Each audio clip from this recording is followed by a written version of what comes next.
Sehingga ketika Nabi dan Abu Bakar terkurung di dalam gua Thur, Abu Bakar sempat lupa, manusiawi. Gara-gara khawatir terhadap keselamatan Nabi, Abu Bakar mengatakan, ya Rasulullah kita cuma berdua. Lupa, harusnya bertiga. Ya Rasulullah kita cuma berdua, ya Rasulullah kita cuma berdua. Musuh kita banyak, gimana ini? Nabi mengatakan, ma dhannuka bitsnain, Allahu salisuhuma. Kenapa kamu pikir berdua ya Abu Bakar? Bukankah Allah yang ketiga? Baru kalau udah ingat Allah, la tahzan, innallaha ma'ana. Udah gak usah khawatir Abu Bakar, Allah bersama kita. Ketika Nabi berprasangka Allah bersama kita, maka Allah persis seperti persangkanya bahwa Allah bersama mereka. Langsung Allah palingkan wajah musuh-musuhnya dari melihat ke bawah. Gak ngelihat ke bawah, ke semua arah dilihat kecuali ke bawah. Ngelihat ke atas, ada gak di tebing atas? Gak ada. Ngelihat ke depan, di balik bukit ada nggak? Nggak ada. Ngelihat ke kiri, di sebelah sana ada nggak? Nggak ada. Lihat ke kanan, di ujung sana ada nggak? Nggak ada. Di belakang, mungkin mereka udah lari, nggak ada. Semua arah dilihat, tapi ke bawah nggak. Kenapa? Allah yang mengarahkan pandangan mereka. Kenapa Allah arahkan pandangan mereka? Karena Allah terlibat dalam urusan itu. Kenapa Allah terlibat? Karena hambanya berprasangka Allah bersama kita. Ada riwayat mengatakan muncul laba-laba bikin sarang.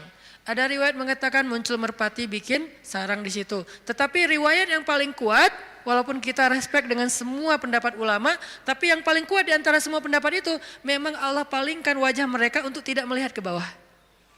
Padahal kalau mereka ngelihat gini aja, nggak usah ngintip jauh-jauh. Cuman gini doang, udah kelihatan tuh di bawah. Karena guanya bukan gua, lubang kecil. 2 orang duduk di situ, sempit. Kalau mereka ngelihat ke bawah kayak gini, gua tahu nih, ini kaki siapa nih? Ketahuan, kelihatan. Kenapa sih nggak ngelihat ke bawah? Padahal ngelihat ke bawah itu sesuatu yang paling mudah dan kita sering banget ngelihat ke bawah. Tapi di waktu itu benar-benar nggak kelihatan ke bawah. Semua ngelihat muter sampai mereka munyer, sampai mereka pusing. Tapi ke bawah enggak. Luar biasa ya. Berarti Allah bersama Nabi dan Abu Bakar. Kenapa? Karena Nabi mengatakan Allah bersama kita. Jadi saat kita ingat Allah, saat itu juga Allah ingat kita. Sehingga teman-teman, poin ketiga ini mudah-mudahan menjadi penyempurna dari booster kita, 1 hour booster, bukan 1 minute mungkin. Tentang amalan yang paling baik, amalan yang paling istimewa, amalan yang paling disukai Allah, amalan yang paling berharga, yaitu zikrullahi ta'ala, menyebut nama Allah, mengingat Allah, berserah kepada Allah Subhanahu wa taala.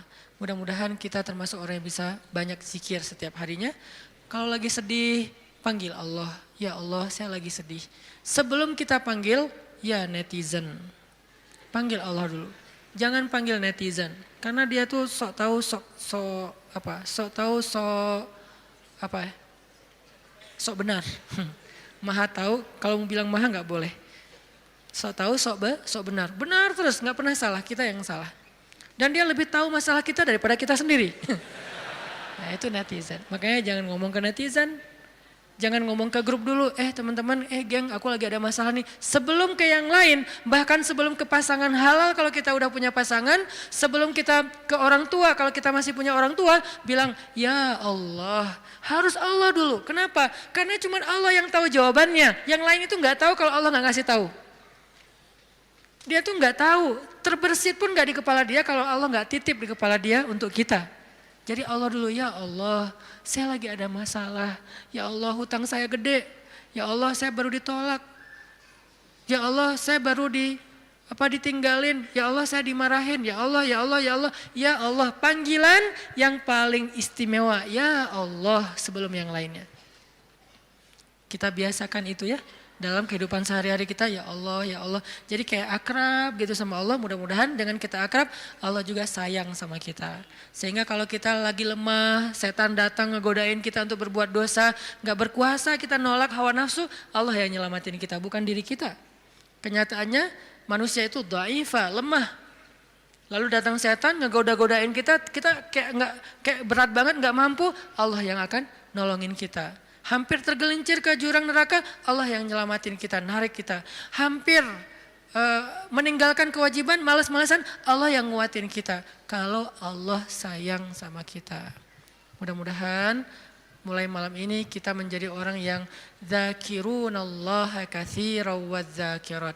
Orang yang mengingat Allah laki-laki dan perempuan dengan sebanyak-banyaknya sehingga kita mendapatkan semua yang Allah dan Rasulullah janjikan lewat ayat dan hadis-hadisnya.